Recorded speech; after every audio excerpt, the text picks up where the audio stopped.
O modelo de combate a gangues e também ao crime organizado que foi implementado por Nayib Bukele em El Salvador chamou a atenção do governo argentino e também de Javier Milei. A ministra da Segurança da Argentina, Patrícia Bullrich, iniciou no domingo uma visita oficial onde ela conheceu aquele mega presídio que foi construído recentemente. Além de ir a esse centro penitenciário, que é o maior do continente americano, Bullrich visitou também a Academia Nacional de Segurança Pública. A agenda ocorre em meio aos crescentes índices de violência em algumas cidades da Argentina, mas principalmente na cidade de Rosário, que é o epicentro do tráfico de drogas por lá.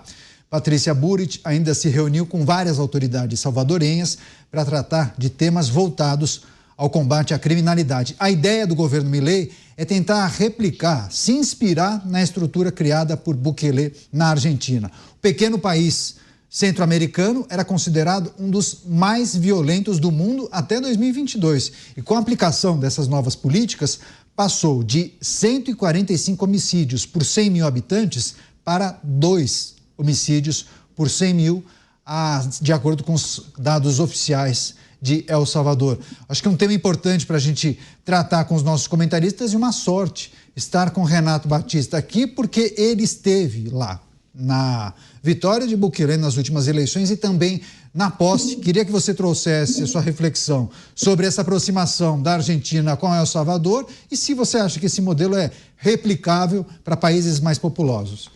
Aniato, primeiro que, por coincidência, eu tive em El Salvador novamente há cerca de 20 dias na posse do Nayib Bukele como presidente de El Salvador e eu acabei tendo agendas que foram muito parecidas com a da ministra da Segurança da Argentina, Patrícia Bullrich. Ela se encontrou com o ministro da Segurança de El Salvador, Gustavo Villatoro, com o ministro da Defesa, o coronel Merino Monroy, fez agendas muito parecidas com as que eu tive acesso em El Salvador.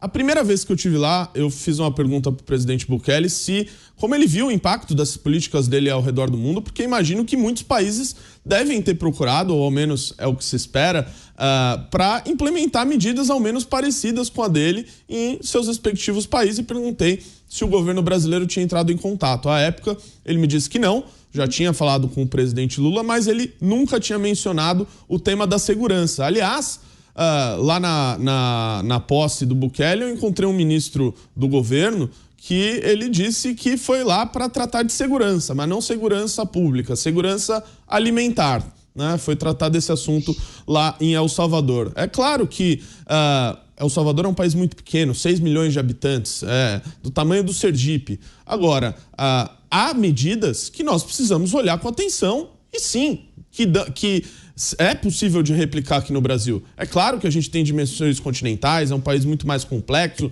tem seus problemas regionais que precisam ser solucionados. Agora, a gente não consegue resolver problemas de estados pequenos. Tem estados que estão dominados por organizações criminosas. E isso, para ser feito esse enfrentamento, precisa de vontade política e precisa agir independente daquilo que dizem. Se o Bukele fosse parar o seu plano, o seu método, desde o começo, quando ONGs o criticaram, quando a imprensa internacional achou um absurdo, ele jamais teria feito com que El Salvador se tornasse hoje o país mais seguro do Ocidente. Então nós temos sim muito que aprender com o que está sendo feito em El Salvador e novamente os irmãos argentinos aí saindo na nossa frente, Caniato. Pois é, quero formalizar então o pedido de desculpa ao presidente de El Salvador, porque eu falei Bukele, vários colegas brasileiros falavam Bukele, mas como você esteve por lá, eu vou dizer exatamente no acento adequado que ele espera escutar dos colegas aqui do Brasil. Mota, o que a gente precisa considerar nessa aproximação da Argentina com El Salvador, Nayib Bukele, fazendo um trabalho que despertou a atenção de muitos líderes de vários países, ainda não do Brasil, né?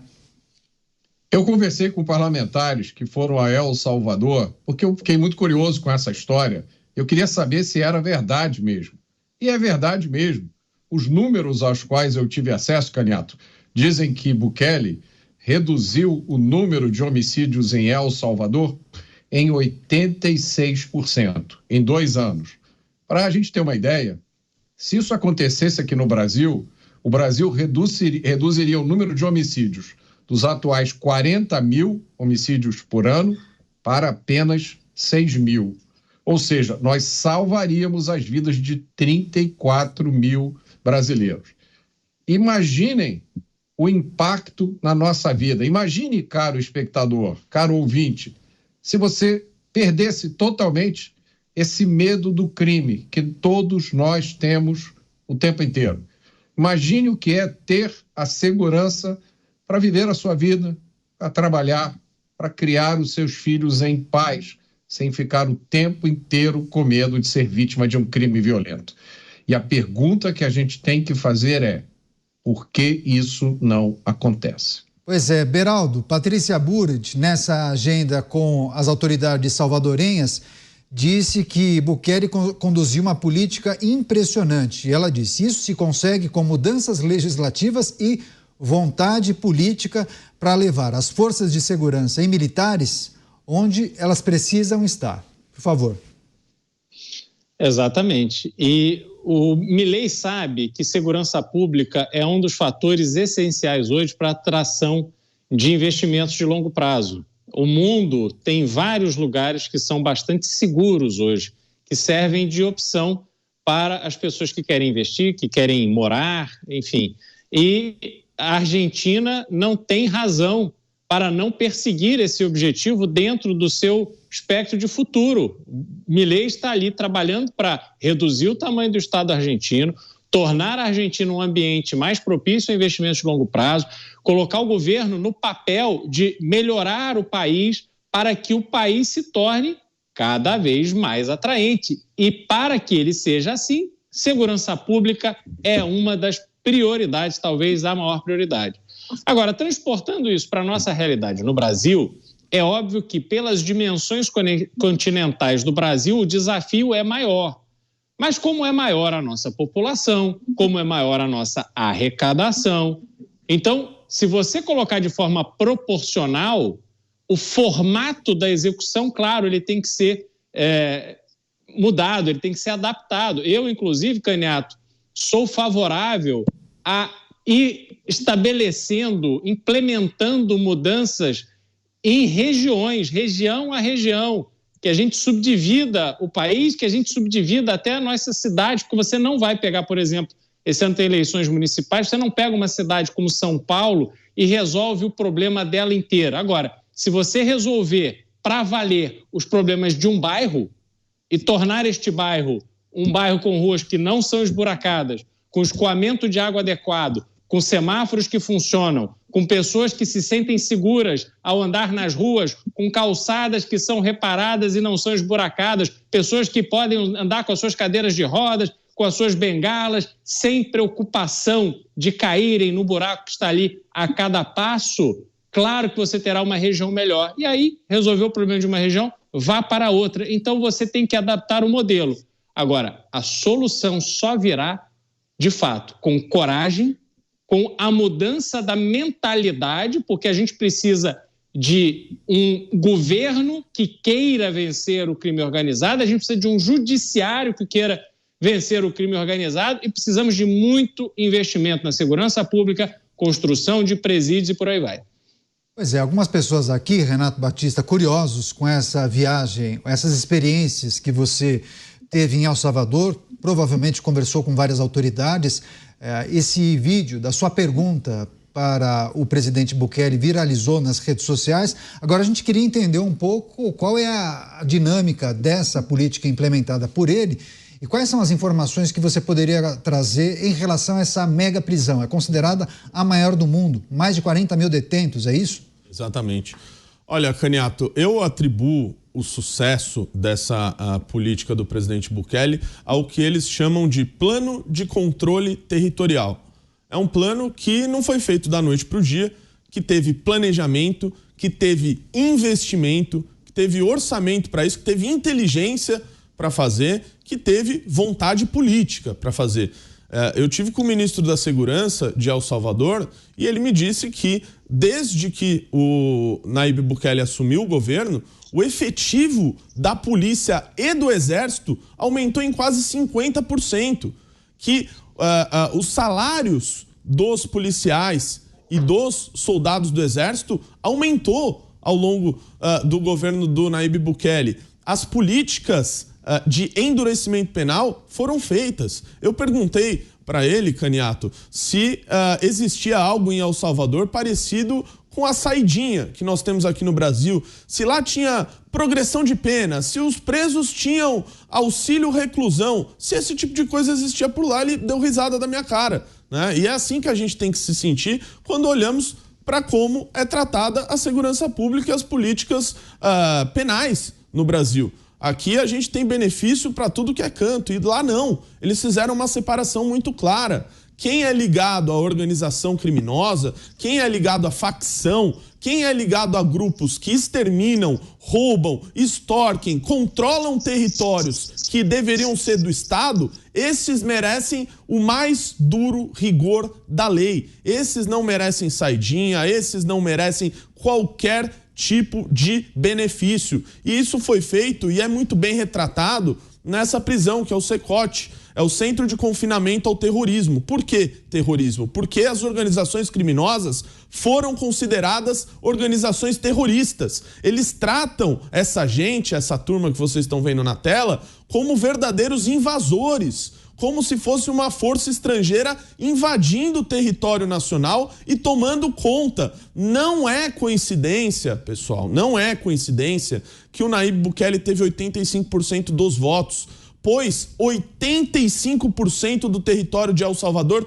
era controlado pelas gangues, pelas pandilhas, como eles chamam por lá. Tudo isso era controlado por essa gente. Eu tive rapidamente, Caniato, uma experiência de conhecer uma pessoa lá que depois se tornou meu amigo na segunda vez que eu estive por lá, que o sujeito não conseguia visitar a própria família, porque a região era controlada pelas pandilhas, pelas gangues. Essas pessoas viviam de extorquir o povo salvadorenho todos os dias e foram tratados como merece. Eu vejo essas imagens aí que vocês estão vendo. Essas imagens, inclusive, são do CECOT, que é o Centro de Confinamento de Terroristas, é isso? Exatamente. Eu vejo essas imagens e eu fico feliz, porque essas pessoas que estão aí na tela, basicamente extorquiam as pessoas, matavam, eram pessoas assassinas. Aliás, uma dessas gangues tinham até ligações satânicas. Isso está mais do que documentado. Então era assim, o que tinha de pior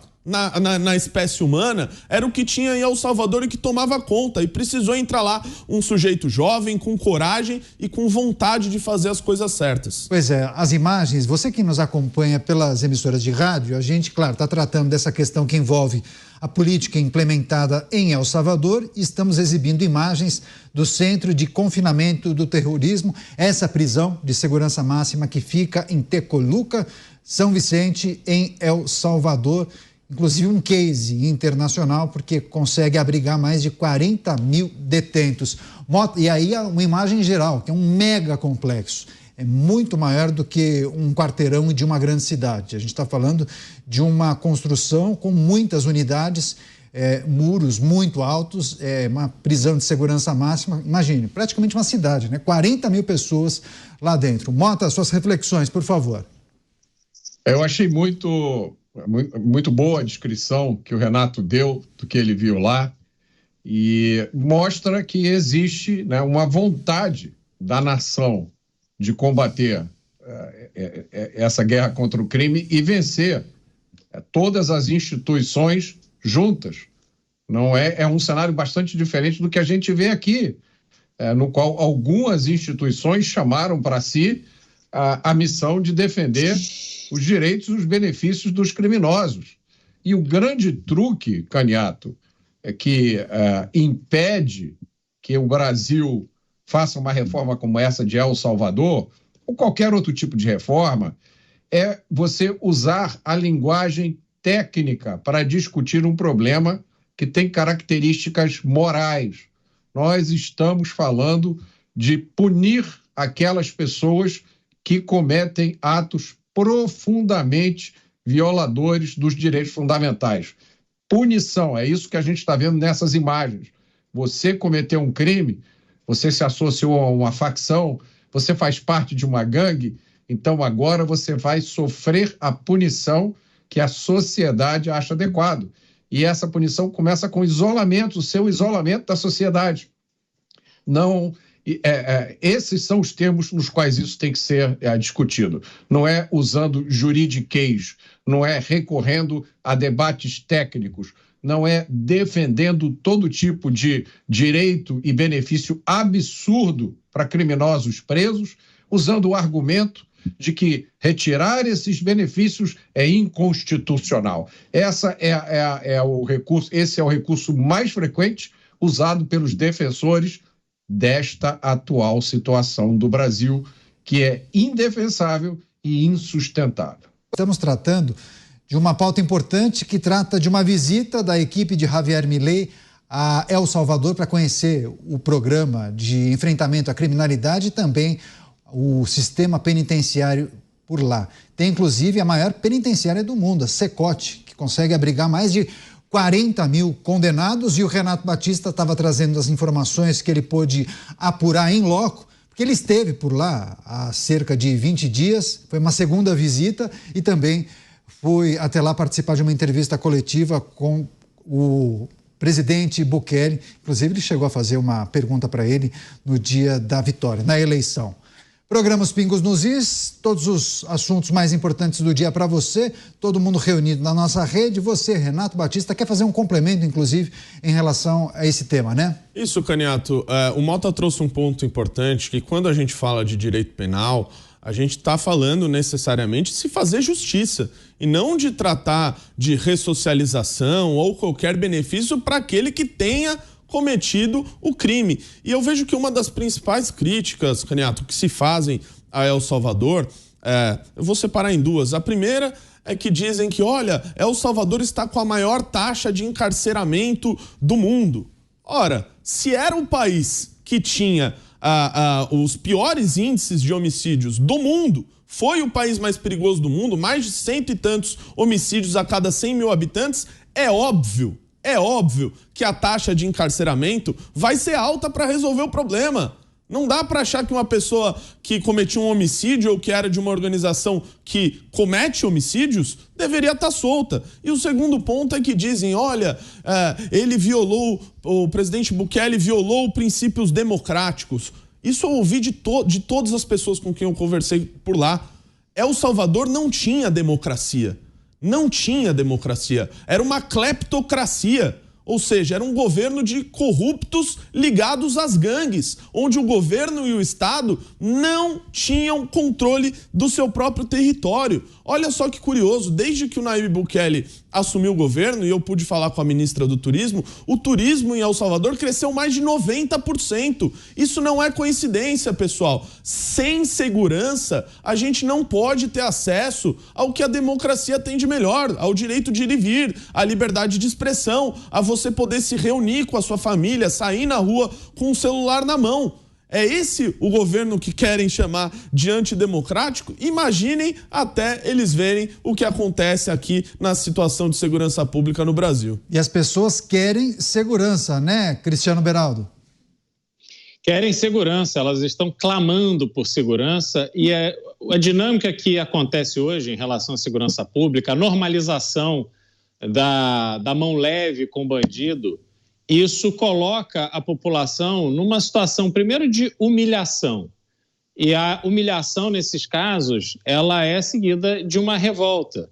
Vejam, outro dia, uma telespectadora nossa me relatando que o sobrinho dela foi assassinado e hoje os assassinos do sobrinho já saíram, estão ali numa progressão de pena, estão circulando pelo mesmo bairro onde o sobrinho morava e onde os pais, os tios dessa nossa espectadora moram. Imagine o que é para um pai e para uma mãe ter que cruzar na rua com o assassino do seu filho, e o assassino do seu filho ali cheio de direitos, cheio de condição de poder, de cabeça erguida, circular por aí. Isso tem que acabar. As pessoas não aguentam mais viver nessa dinâmica. O que o Brasil perde de oportunidade, o que os brasileiros perdem de oportunidade, de tempo de vida, porque quando a gente sai às ruas com medo, que não usa o celular, não usa o relógio, cuidado com o tênis, segura a bolsa e tal, aí o filho sai, você não dorme, isso a gente não está vivendo, a gente está sobrevivendo. tem uma diferença gigantesca entre uma coisa e outra. E agora o que nós estamos vendo da população de El Salvador é que eles pararam com essa dinâmica da sobrevivência e hoje eles estão vivendo aquilo que o seu país tem de melhor para lhes oferecer, longe das garras da criminalidade.